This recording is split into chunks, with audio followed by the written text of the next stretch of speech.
Hello guys, মাতৃবিয়োগে খুব কঠোর অধ্যাবাস করতে হয়, খুব ধর্মের ভিতর থাকতে হয়।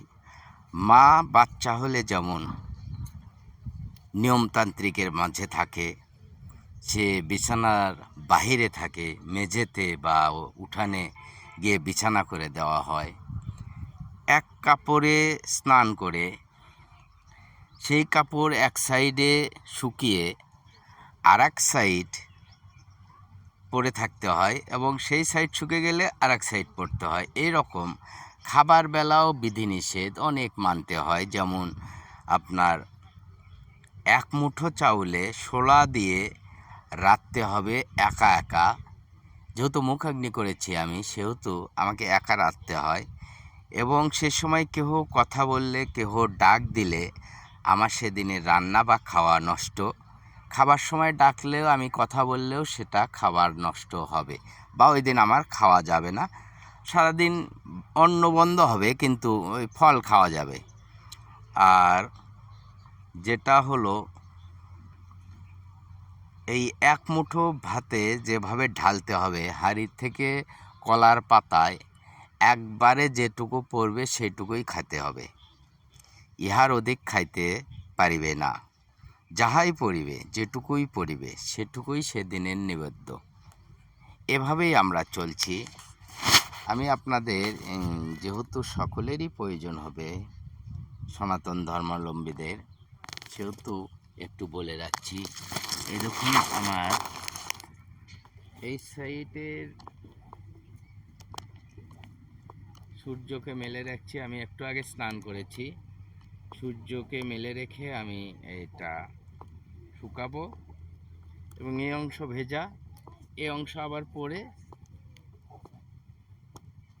এই অংশ শুকাবো। এভাবেই আমাদের দিনাতিপাত করতে হচ্ছে। আমাদের ধর্মীয় মতে হচ্ছে 11 দিন। 11 দিন আমাদের এই ধর্মটা মানতে হবে। আমাদের সকলে আশীর্বাদ করবেন। সকলেরই পিতা মাতা আছে, কারো কারো বিয়োগ হয়েছে, এইসব জানার বিষয়। অনেক কিছু সেই পাক পবিত্র থাকতে হয়, সব কিছু হিসাব করে চলতে হয়। পবিত্রতা মূল উদ্দেশ্য। সকাল থেকে আপনি এই স্নানের আগে, স্নান যতক্ষণ না করবেন, মায়ের নিকট নৈবেদ্য যখন না পৌঁছাবে, মায়ের যখন অন্ন বা ফল না পৌঁছাবেন, ততক্ষণ আপনি খাইতে পারবেন না। ওই যে সকালে খাইছেন সেই খাওয়াই এবং টুকটাক ফলমূল খেতে পারবেন। আর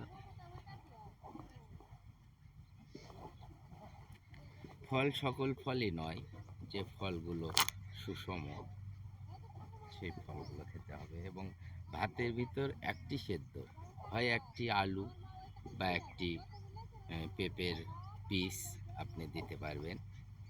এভাবে খেতে হবে। সারাদিন অন্তর গীতা পাঠ করতে পারবেন। গীতা পাঠ করা বাঞ্ছনীয়। গীতা পাঠ করবেন, ধর্মের মাঝে থাকবেন, ধর্ম গান গাবেন, ধর্মের কথা বলবেন। আর দশমতম দিনে, আমাদের দশম যে দিন হবে, সেই দিনটা আমাদের এই যে নখ কাটতে হবে, চুল কাটতে হবে, দাড়ি কাটতে হবে। সেদিন আমাদের কামান, সেদিন মাথা মুড়িয়ে দিতে হবে, অর্থাৎ বাংলায় বলে নেড়ে করতে হবে। এই নেড়েভাবেই চলতে হবে। আর দশমের দিনে, 11তম দিনে আমাদের শ্রাদ্ধ হবে। শ্রাদ্ধে যারা শ্মশানবাসী হয়েছেন তাদেরকে নেমন্তন্ন করে দই চিড়া খাওয়াতে হবে। আর 12তম দিনে অধিকাংশই মহাপ্রভুর ভোগ দেয়, সেই মহাপ্রভুর ভোগ দেওয়া হবে।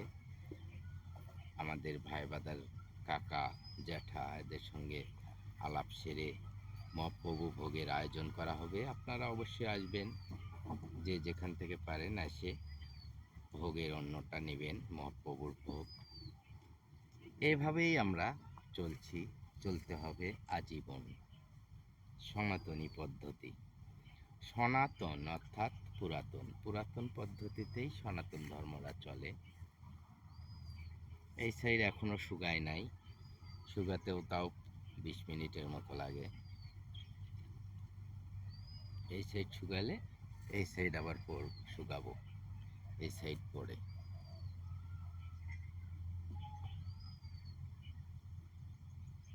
ঈশ্বর সকলের মঙ্গল কামনা করুন, ঈশ্বর সকলকে মঙ্গল করুন।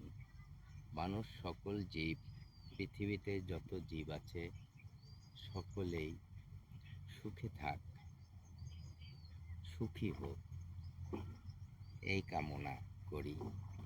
পৃথিবীতে যত রকম মানুষ সহ যত জীব জন্তু আছে সকলেই সুখে থাক। আমার বাবা গত হয়েছেন, মা গত হয়েছেন, বাবা মা উভয়েই যেন স্বর্গবাসী হয়, আপনারা সেই দোয়া আশীর্বাদ করবেন। ধন্যবাদ প্রিয় সকলে, নমস্কার।